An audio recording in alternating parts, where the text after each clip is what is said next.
Hello everyone, स्वागत है आपका हमारे एक नए वीडियो में। हमारे इस चैनल पे आपको कई सारे टॉपिक वाइज वीडियो मिलेंगे, जैसे कि हमारे जीके की मोस्ट एक्सपेक्टेड सीरीज चल रही है। इसमें आपने नोटिस किया होगा, जो अभी एमपी पुलिस के एग्ज़ाम्स हो रहे हैं, एमपी पुलिस के एग्ज़ाम हुए, उसमें कई सारे क्वेश्चन डायरेक्ट देखने को मिले हैं। इसके अलावा हमारी मोस्ट एक्सपेक्टेड साइंस की भी सीरीज़ चल रही है, मोस्ट एक्सपेक्टेड साइंस की सीरीज़। इसमें से भी जो हमारे एमपी पुलिस के जो एग्ज़ाम हुए हैं उसमें डायरेक्ट क्वेश्चंस आए हैं। ठीक है, ऐसे करके हमने 3-4 सीरीज चालू कर रखी है, मोस्ट एक्सपेक्टेड जीके की, मोस्ट एक्सपेक्टेड रीजनिंग की और मोस्ट एक्सपेक्टेड हमारे साइंस की। और इसके साथ मैथ्स के हम लोग मोस्ट एक्सपेक्टेड PYQ जो होते हैं उसको भी हम कवर करते हैं। ठीक है, तो ये आने वाले आपके एग्जाम्स में काफ़ी हेल्पफुल रहेगा, आप इसको देखें, नोट करें। ठीक है, चलिए हम शुरू करते हैं वीडियो को।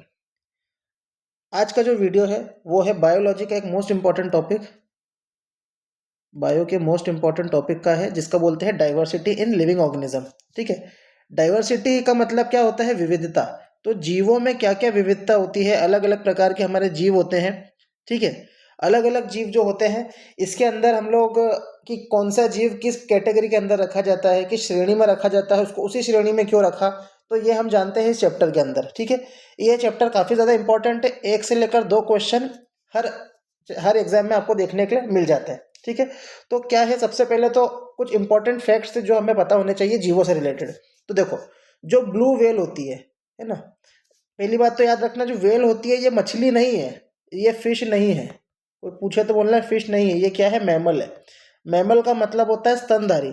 कौन सा होता है? स्तनधारी होते हैं। ठीक है, जो अपने बच्चों को जन्म देते हैं और दूध पिलाते हैं। ठीक है, तो ये ब्लू व्हेल जो होते हैं वो मैमल आती है, ना कि फिश है। पहली बात तो जो ब्लू व्हेल है और रेड वुड ट्री है, ये रेड वुड ट्री कहाँ पे मिलती है? कैलिफोर्निया में मिलती है। ये कितने बड़े होते हैं? तो ये 30 मीटर और 100 मीटर बराबर होते हैं। मतलब ब्लू व्हेल जो होती है ये 30 मीटर की होती है और रेड वुड ट्री जो कैलिफोर्निया में होता है ये 100 मीटर का होता है। तो इससे ये पता चला कि हमारे जीव जंतु जो भी हैं, ठीक है, वो कितने बड़े हो सकते हैं। तो देखो, 30 मीटर के भी हो सकते हैं, 100 मीटर के भी हो सकते हैं। ठीक है, ये भी पूछा जाता है पेपर के अंदर।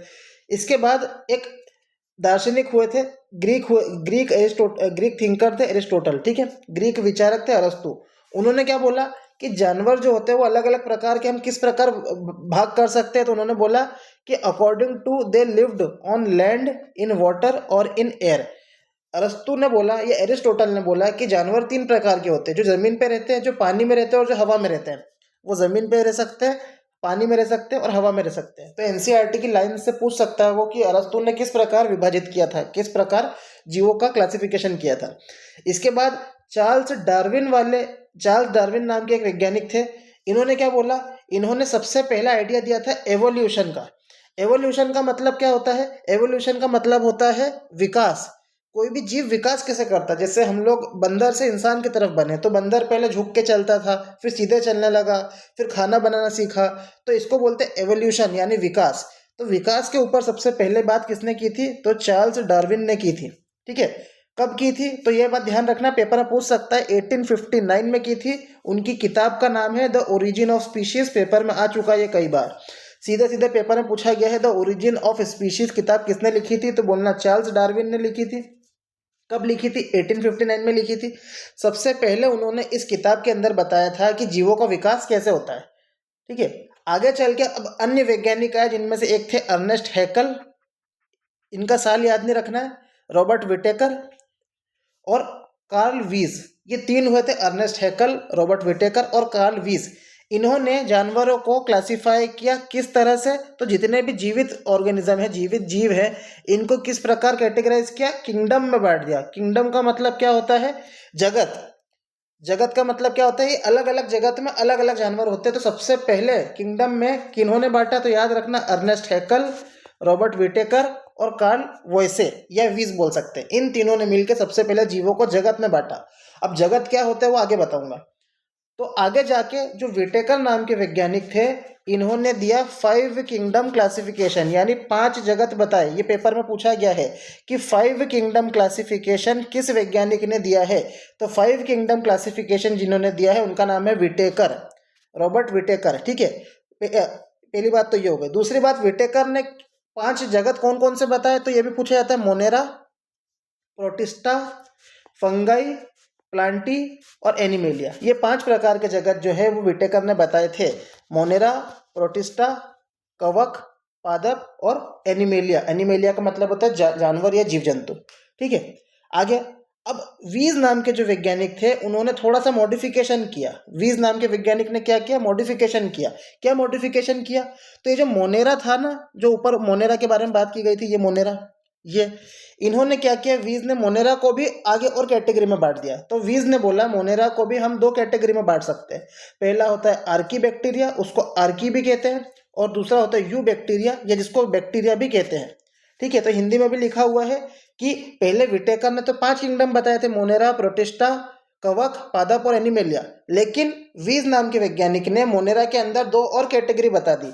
वो 2 कैटेगरी कौन सी थी? आर्की बैक्टीरिया या आर्किया, और यू बैक्टीरिया या बैक्टीरिया। ठीक है, तो ये भी पूछ सकता है कि मोनेरा को भी आगे किसने विभाजित किया। यहां तक समझ में आ गया होगा। आगे अब एक विज्ञान की शाखा होती है जिसको हम कहते हैं टेक्सोनोमी। टेक्सोनोमी का मतलब होता है वर्गीकरण विज्ञान। पूछा जाता है कि टेक्सोनोमी या वर्गीकरण विज्ञान क्या होता है? तो यह होता है एक science of classifying and naming organism. Organism यानी जीव जंतु को विभाजित करना, और विभाजित करने के बाद उनके नाम देना, यह कहलाता है टेक्सोनोमी। ठीक है, जीवों को वर्गीकृत करने और नाम देने के विज्ञान को या अधिक व्यापक रूप देने के लिए वर्गीकृत करने की जो प्रणाली होती है उसको हम वर्गीकरण विज्ञान कहते हैं। एक तो ये बात पूछी गई है पेपर में। दूसरा पूछा गया है फादर ऑफ टेक्सोनोमी किसको बोलते हैं, यानी वर्गीकरण का जगत का, वर्गीकरण विज्ञान का पितामह किसको कहा गया है?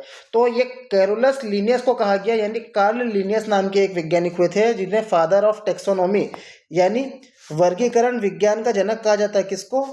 कैरोलस लिनियस को कहा जाता है। ये भी पेपर में आया हुआ है, ये एक एक पॉइंट पेपर में आया हुआ है, कोई भी फालतू पॉइंट नहीं है। ठीक है, इसको आप डायरेक्ट नोट करेंगे तो आपको एक एक पॉइंट से एक एक क्वेश्चन मिलेगा। चलिए, अब जो 5 किंगडम होते हैं हमें वो पूछे जाते हैं कि 5 किंगडम को जमाओ। तो सबसे पहले जो आता है वो आता है किंगडम। सबसे पहले क्या आता है? किंगडम। किंगडम को हम कहते हैं जगत। क्या कहते हैं? जगत। सबसे ऊपर आता है किंगडम यानी जगत। उसके इसको पहले नंबर पे बोल सकते हैं। दूसरा नंबर पे आता है डिवीजन। दूसरे नंबर पे क्या आता है? डिवीजन। यानी किंगडम के अंदर जाएंगे तो क्या आता है? डिवीजन। और इसी को हम लोग क्या कह सकते हैं? फाइलम भी कह सकते हैं। इसको हम क्या कह सकते हैं? फाइलम। तो याद रखना, जो फाइलम शब्द यूज होता है वो एनिमल्स के लिए यूज होता है, और डिवीजन जो होता है ये प्लांट्स के लिए यूज होता है। ये बात ध्यान रखना, डिवीजन शब्द जो है वो प्लांट के लिए यूज करते हैं, और उसी चीज को हम एनिमल्स के अंदर फाइलम कहते हैं। तो सबसे पहले पूछा जाता है सबसे बड़ा कौन होता है? किंगडम। उसके अंदर आते हैं फाइलम या फिर डिवीजन। इसके अंदर आते हैं क्लास। क्लास का मतलब होता है, क्लास का मतलब होता है वर्ग। क्लास का मतलब होता है वर्ग। क्लास के अंदर क्या आता है? ऑर्डर। ऑर्डर का मतलब होता है गण। गण। ठीक है, फिर इसके नीचे आता है फैमिली। फैमिली का मतलब होता है कुल। फैमिली का मतलब होता है कुल। फिर कुल से भी नीचे आता है जीनस। जीनस का मतलब होता है हमारा वंश। किसी भी चीज का क्या होता है? वंश।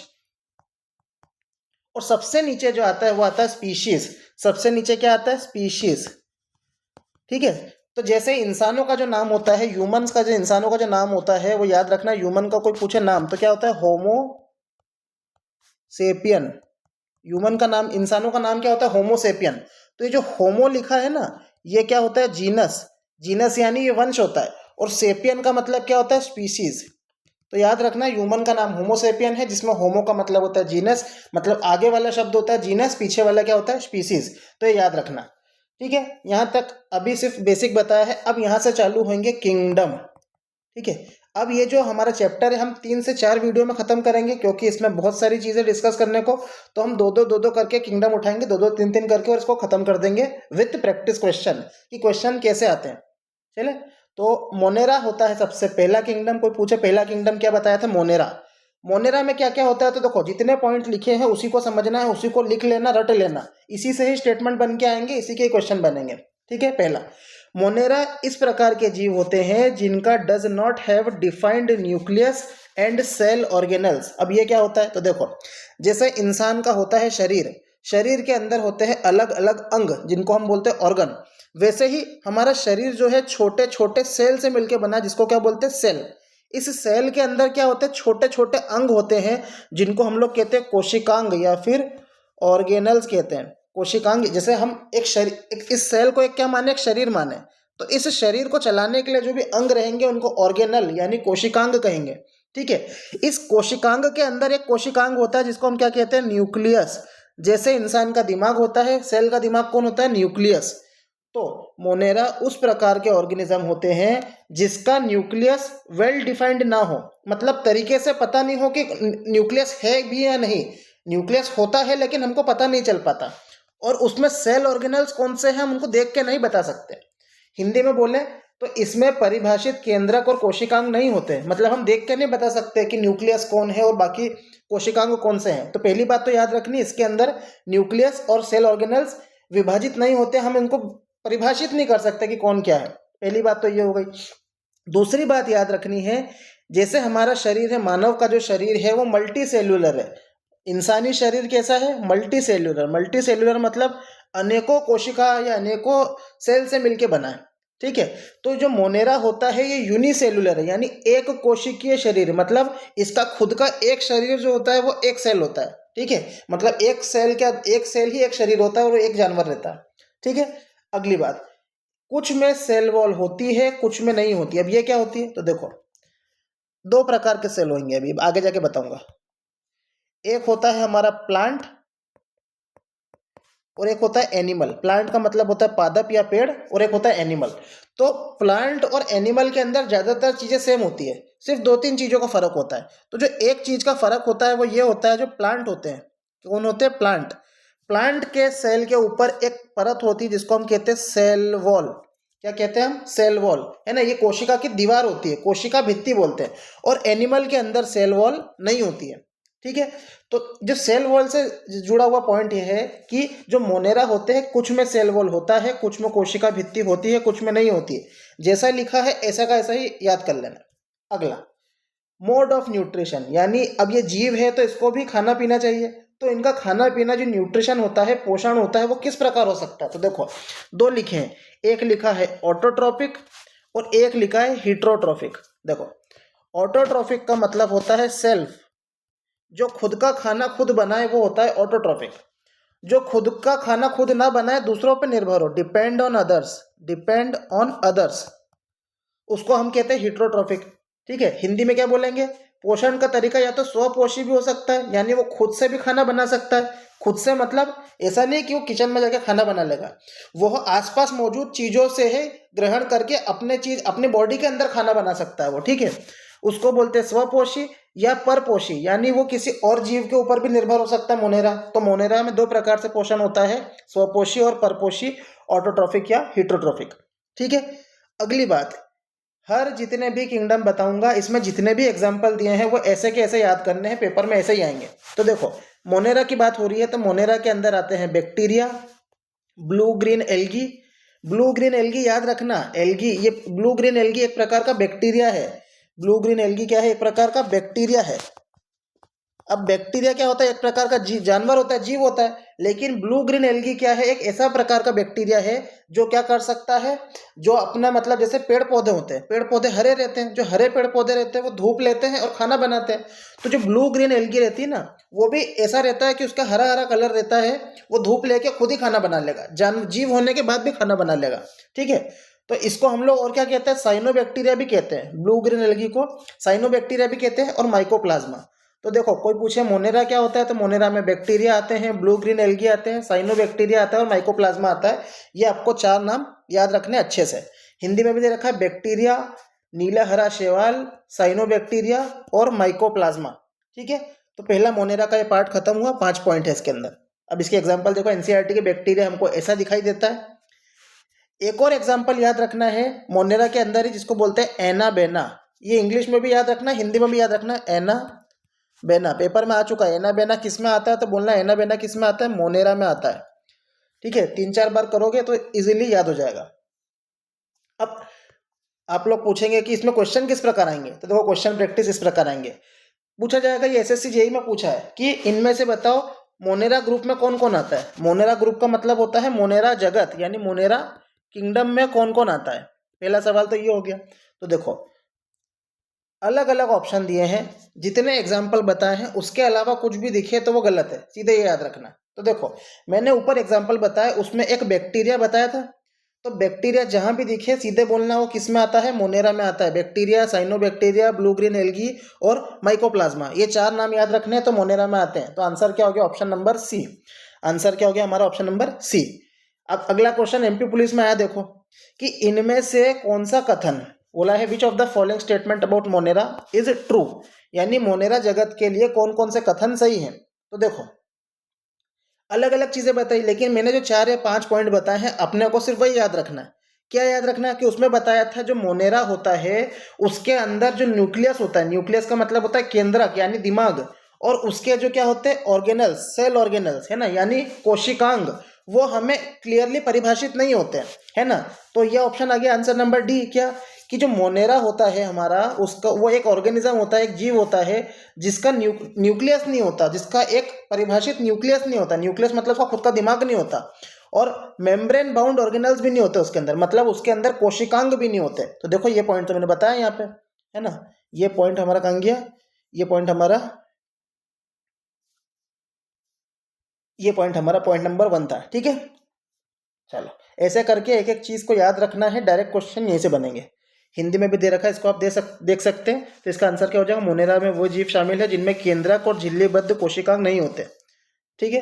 अगला क्वेश्चन, ये सीएपीएफ में आया, सीएपीएफ का पेपर यूपीएससी करवाता है। देख लो क्या आया, बोला गया है which of the following organism belong to kingdom Monera, Monera में कौन कौन से जीव आते हैं। तो मैंने क्या बोला, जो 4-5 नाम बताए हैं इसके अलावा जो भी आए वो गलत है, और वो आ जाए तो सही है। तो एना बेना अभी ऊपर बताया, तो एना बेना भी किस में आता है, मोनेरा के अंदर आता है। एना बेना भी किस में आता है, मोनेरा के अंदर आता है। ऑप्शन नंबर सी हो गया हमारा करेक्ट। तो मोनेरा के अंदर ये 5 पॉइंट, इसके 4-5 एग्जाम्पल, ठीक है। और ये क्वेश्चन ध्यान रखने हैं, सारे क्वेश्चन बन जाएंगे। चलिए अगले हमारा किंगडम यानी अगला हमारा जगत जो है वो है पॉइंट नंबर 2 यानी प्रोटिस्टा। प्रोटिस्टा काफी ज्यादा इंपॉर्टेंट है, इससे कई ज्यादा क्वेश्चन आ चुके हैं, ठीक है। अब इसके अंदर भी क्या याद रखना है, उससे पहले मैं 2 चीजें बताना चाहूंगा। देखो जो भी जीव होते हैं, ऑर्गेनिज्म होते हैं, वो 2 प्रकार के होते हैं। एक होते हैं पुरातात्विक यानी पुराने, जिनको हम बोलते हैं प्रोकैरियोट। प्रोकैरियोट मतलब पुराने प्रकार के जीव, और एक होता है यूकैरियोट। यूकैरियोट मतलब नए प्रकार के जीव, ठीक है। इतनी बात समझ में आई। ये होते हैं ओल्ड प्रकार के, ये होते हैं न्यू प्रकार के। जो पुराने प्रकार के जीव होते हैं ना, उनके जो कोशिकांग होते हैं यानी ऑर्गेनल, कोशिकांग या ऑर्गेनल, वो ठीक से डेवलप नहीं होते हैं, नॉट डेवलप्ड। वो कैसे रहते हैं, जैसे पुराने लोग जो होते थे वो डेवलप नहीं होते थे, हम लोग ऐसा बोलते हैं। तो पुराने प्रकार के जीव यानी प्रोकैरियोटिक ऑर्गेनिज्म डेवलप्ड नहीं होते थे, यानी उनमें विकास कम होता था। वहीं यूकैरियोटिक मतलब नए प्रकार के विकास ज्यादा हो रहा है। तो ये 2 प्रकार के जीव होते हैं। तो इससे जुड़े हुए पॉइंट बताऊंगा मैं, तो सुनते जाना। देखो पहली बात, प्रोटिस्टा क्या होता है, ये भी यूनिसेलुलर है यानी एक कोशिकीय है। ये भी क्या है, एक कोशिकीय। तो पहली बात ध्यान रखना, प्रोटिस्टा एक कोशिकीय जीव होता है। दूसरी बात याद रखना, ये यूकैरियोटिक जीव है। देखो मोनेरा जो था वो ओल्ड प्रकार का था, वो प्रोकैरियोटिक था। याद रखना मोनेरा प्रोकैरियोटिक में आता है, और प्रोटिस्टा किस में आता है, यूकैरियोटिक। यानी ये यूकैरियोटिक जीव है, यानी ये नए प्रकार का जीव है। ये किस प्रकार का जीव है, नए प्रकार का जीव है। अब नए प्रकार का मतलब ये नहीं 1-2 साल पुराना। अभी धरती के इतिहास के हिसाब से देखेंगे तो धरती करोड़ों साल पुरानी है, तो करोड़ों साल के अंदर ये लाखों साल पुराना होगा, इसलिए इसको हम नया जीव कहते हैं। तो पहली बात तो याद रखना, ये एक कोशिकीय और यूकैरियोटिक जीव है।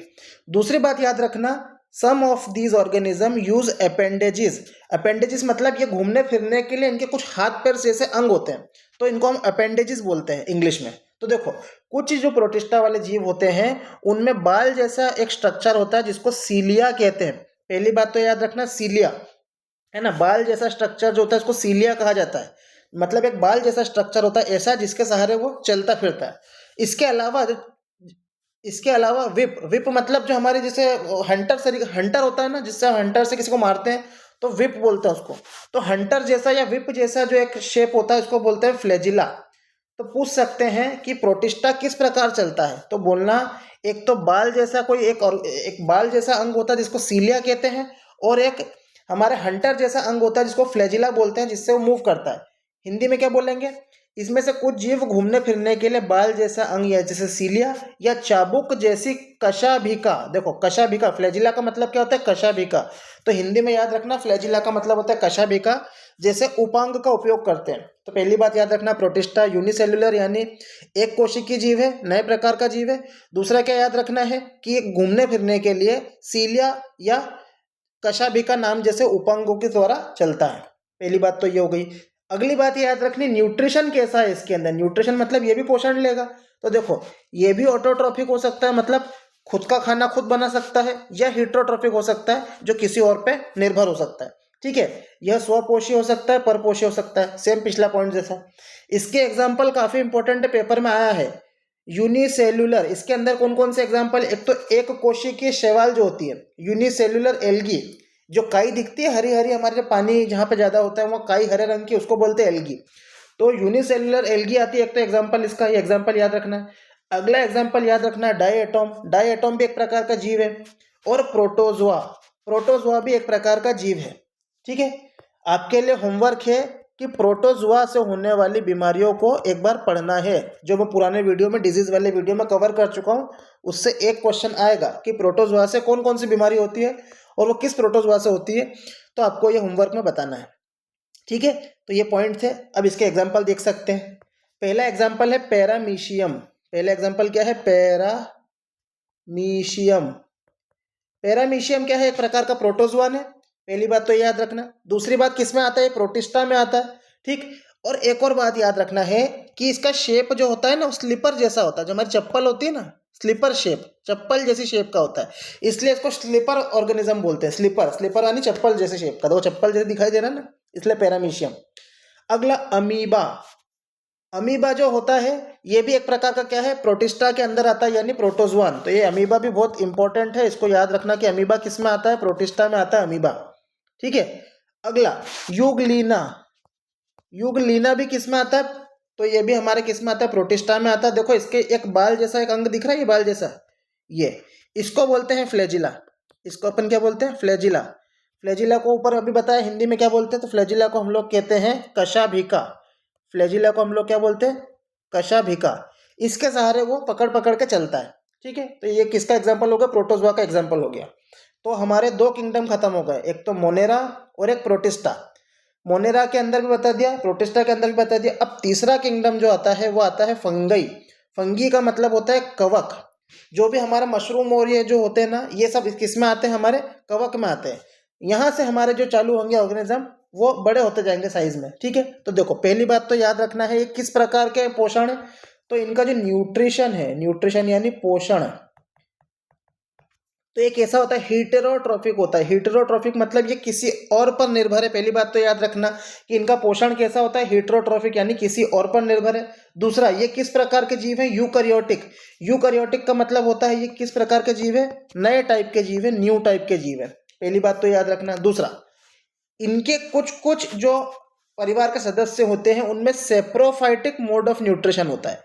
अब सेप्रोफाइटिक मोड ऑफ न्यूट्रिशन क्या होता है, तो देखो कोई भी चीज सड़ रही है जिसको हम बोलते हैं डेड डिकेइंग ऑर्गेनिक सब्सटेंस, यानी कोई चीज सड़ गल रही है तो देखना उसके ऊपर क्या लगते हैं, ऐसे मशरूम उग जाते हैं, ऐसे मशरूम उग जाते हैं, ऐसे मशरूम उगाते हैं। ठीक है, तो ये जो मशरूम उगते हैं ना वो इनसे पोषण ग्रहण करते हैं। तो जो भी सड़ती गलती हुई चीज़ों पर से पोषण ग्रहण करता है उसको सेप्रोफाइटिक मोड ऑफ न्यूट्रिशन या सेप्रोट्रॉफ कहते हैं। याद रखना, सेप्रोट्रॉफ किस में आते हैं, फंगाई में आते हैं। हिंदी में बोल सकते हैं कि कुछ जो फंगाई होते हैं वो मृतोपजीवी होते हैं। मृतोपजीवी पोषण पद्धति यानी मृतोपजीवी कहलाते हैं, मतलब मृत वस्तुओं से ये लोग अपना आहार ग्रहण करते हैं। ठीक है, आगे कुछ फंगस ऐसी रहती हैं जो किसी और के ऊपर भी सरवाइव करती है, जैसे some depend on other organism and are called parasite. Parasite क्या होता है, देखो पैरासाइट अलग अलग प्रकार के हो सकते हैं, वो फंगस भी हो सकती है, वो अलग अलग प्रकार के, वो वर्म यानी हमारे जो कीड़े होते हैं वो भी हो सकते हैं। तो याद रखना एक शब्द होता है परजीवी। परजीवी का मतलब होता है पैरासाइट।